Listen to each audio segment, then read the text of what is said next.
depuis 2012, il y a eu plus de 50% d'augmentation. Et malgré cela, nous allons étudier les possibilités encore par rapport aux études qui sont en train d'être faites et qui seront soumises au Conseil bientôt, de refaire encore une augmentation. Tout ça pour renforcer le pouvoir d'achat de nos retraités, compte tenu de la situation difficile, n'est-ce pas, que connaît, je dirais, le monde entier suite à la guerre en Ukraine et à un certain nombre d'autres facteurs. Nous avons visité ces derniers temps, vous l'avez vu, un certain nombre de régions. Nous allons continuer dans ce sens. Il a été également magnifié devant les retraités tout ce que le chef de l'État, le président Macky Sall, a fait pour les retraités, notamment l'exonération fiscale.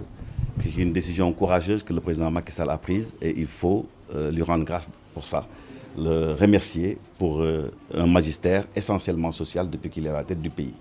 Également, il a été l'initiateur de la pension minimale lors de la conférence sociale de 2007, qui a permis d'éradiquer, de mettre fin à ces pensions modiques de 6 000 francs ou de 9 000 francs qui sont maintenant plus qu'un lointain souvenir.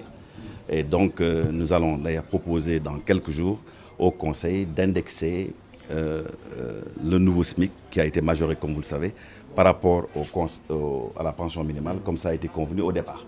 C'est pour vous dire que nous continuerons toujours d'œuvrer pour l'amélioration des conditions des retraités. Nous félicitons également, comme je vous le dis, le DG pour le maillage territorial sanitaire et social qu'il est en train de mettre en œuvre. Et je pense que si on regarde bien, tous les chefs-lieux de département sont dotés non seulement d'agences, mais également d'un CMS ou d'une infirmière accolée. C'est pour vous dire que le principe d'égalité, n'est-ce pas, est respecté. Il n'y a aucune discrimination, n'est-ce pas, envers les retraités. Et jusqu'au coin les plus reculés du Sénégal, vous verrez toujours le drapeau de l'IPRES qui est là, n'est-ce pas, pour soulager les retraités de notre institution. Je ne vais pas faire, encore une fois, le bilan de tout ce qui a été fait depuis de nombreuses années vis-à-vis des retraités. Le DG l'a rappelé tout à l'heure, on était à un trimestre, puis à un bimestre, et maintenant à la mensualisation des pensions. Tout ça, c'est des avancées significatives. Il y a également le système d'information qui permet aujourd'hui de limiter de beaucoup l'évasion sociale. Aujourd'hui, avec le système d'information, qui a été coûteux, c'est vrai, mais on voit que l'IPRES économise déjà 1 milliard par mois. Donc presque 12 milliards par an, parce que simplement, à cause des paiements indus, l'IPRES payait à des gens qui n'y avaient pas droit. Il y a des gens qui touchaient 3 pensions à la fois, ce qui n'est pas normal. Comme à la caisse, il y a des femmes qui pouvaient accoucher 2 ou 3 fois dans l'année. Ça aussi, ce n'est pas normal. Donc, c'est pour vous dire que ce programme d'harmonisation des systèmes d'information, avec une même banque de données, un même numéro d'immatriculation et un recouvrement commun avec la Caisse de sécurité sociale, vise à limiter ou à éradiquer l'évasion sociale et a déjà produit des résultats probants. Donc, Monsieur le Directeur Général, au nom des administrateurs, je vous encourage à continuer dans ce sens pour que ça devienne une réalité. Parce qu'encore une fois, la Caisse de sécurité sociale et l'IPRES sont deux mamelles, n'est-ce pas? Et donc, il convient de renforcer leur harmonisation et un jour, évidemment, pour pouvoir aboutir certainement à une caisse nationale de prévoyance sociale unique, comme ça se fait dans tous les pays du monde, parce que ça aussi, ça fait partie du progrès.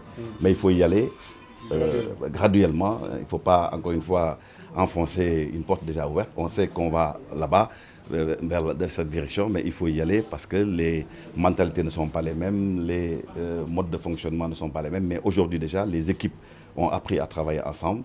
Je vous dis encore une fois, maintenant vous ne pouvez plus payer la caisse pour des prestations familiales et ne pas payer l'IPRES. Ce n'est pas possible. Quand vous payez la caisse, vous payez en même temps l'IPRES. Donc déjà en matière de recouvrement, on a réglé un gros problème. Tout ça montre que le conseil d'administration de l'institution ne chôme pas, le conseil d'administration travaille. Dernièrement également, il y a eu quelques impairs techniques qui ont provoqué le paiement, je dirais, un dysfonctionnement au niveau des paiements. Ça aussi, je le dis, ce n'est pas dû à des problèmes de signature. Hein. Non, ça n'a rien à voir. De toute façon, le PCA de l'IPRES ne signe pas les pensions. Donc ça, c'est du ressort exclusif du directeur général de l'institution. Donc nous, on peut faire le tour du Sénégal. Ça ne va pas impacter quoi que ce soit. Et je sais également que le directeur général met un soin méticuleux à ce que les paiements soient faits à date. Et ce n'est pas parce qu'il est là. Mais encore une fois, il a beaucoup amélioré, n'est-ce pas, les paiements au niveau de l'institution. On était avant c'était le 15 du mois, il a ramené ça au 8 et il a l'ambition de ramener ça au 5 du mois.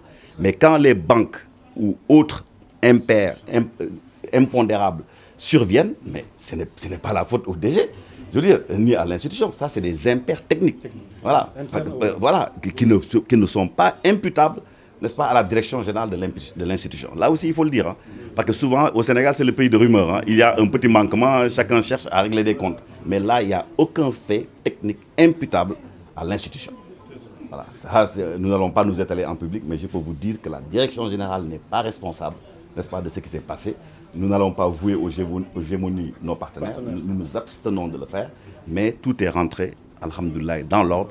Et l'ambition, encore une fois, de la direction générale, parce que c'est le directeur général qui est responsable, n'est-ce pas, de la pension, donc du paiement de la retraite, de manière statutaire, son ambition, n'est-ce pas, c'est d'arriver au 5. Mais il faut être compréhensif. Déjà, on paye presque pratiquement avec un mois à l'avance. On va au 15, maintenant on va au 8. Mais il faut que les gens applaudissent. Parce que si on commence à démotiver le DG, bon, je me demande comment ça va se terminer. Voilà, donc je crois qu'il faut quand même remettre les choses en l'état et qu'on comprenne que c'est des choses qui peuvent arriver dans la vie, mais c'est des impondérables qu'il faut comprendre et qu'il ne faut ni paniquer, ni avoir des réactions émotionnelles. Vraiment, ça, je voudrais encore dire tout le respect, toute l'estime que nous avons pour nos braves retraités et les rassurer quant à la volonté du Conseil et de la Direction générale de tout faire pour les mettre dans les conditions optimales, n'est-ce pas, de vivre une bonne retraite. On parle de pays émergents, mais nous aussi, nous voulons des retraités émergents.